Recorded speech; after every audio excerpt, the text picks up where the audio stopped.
positif, on va refaire cette empreinte avec une résine colorée et on a une copie. Same size. Donc là c'est une chance, on a un pied, il y a 2 ans on a moulé une main. Et on a tous les autres pieds, on les a. Donc on pourra vérifier après. On s'était déjà amusé avec Raphaël à essayer de reconstituer le pied en posant les os dedans, dans l'empreinte, pour voir si on était en train de délirer, ou pour savoir si vraiment les tailles correspondaient. Et en fait ça correspond vraiment parfaitement. Et Renaud, monsieur, il est spécialiste Il est spécialiste des sauropodes en Espagne, Raphaël. D'accord. Il a fait sa thèse sur les sauropodes en Espagne, et en fait le groupe de dinosaures sauropodes qu'on a ici, qu'on appelle les Thuriasaures, c'est lui le premier qui a découvert ces bestioles-là en Espagne, qui a décrit pour la première fois les premiers animaux qui appartenaient à ce groupe.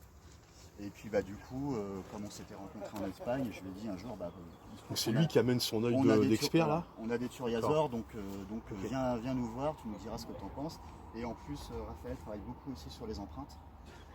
Et c'est lui qui avait repéré les petites traces de stégosaures la première année. D'accord. C'est les cailloux qui flottent dans les archives. Donc voilà, on a beaucoup de collègues qui passent parce que finalement, s'ils commencent à être bien connus au niveau scientifique. Il y a 3 ans, on avait le plus grand congrès international de paléontologie qui avait lieu à Paris. Et après chaque congrès, il y a souvent des excursions. Et moi, j'avais dit, je prends 5 personnes qui viennent fouiller avec nous derrière. Tu m'as demandé un avis sur ces dessins. On avait 5 collègues. De l'Italie, oui, ça c'est validé. Ouais, t'as validé. Il y avait 2 collègues anglais. C'est vachement intéressant. C'est génial pour moi. Et un collègue brestois qui était venu travailler avec nous. Et en plus, c'est inodore. Et puis après, il y a des choses un peu plus balèzes. Donc ça, c'est le gros os pour l'instant de la campagne. En plus, c'est un os qu'on n'avait pas.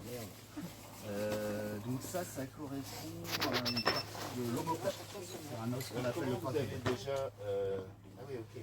Alors en fait, ils ont commencé à fouiller, ils ont trouvé le truc au-dessus, et puis petit à petit, ça commence probablement par ici, ça a été trouvé parce qu'on voit qu'il y a eu peut-être eu un coup de poil ou deux, donc on peut toucher l'os.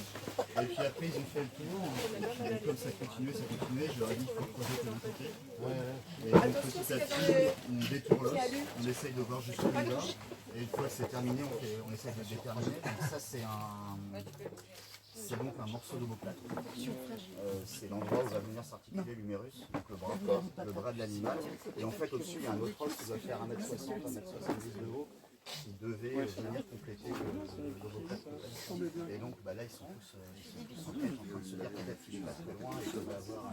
Donc, ce qui veut dire que là, si on a le sous de l'omoplate,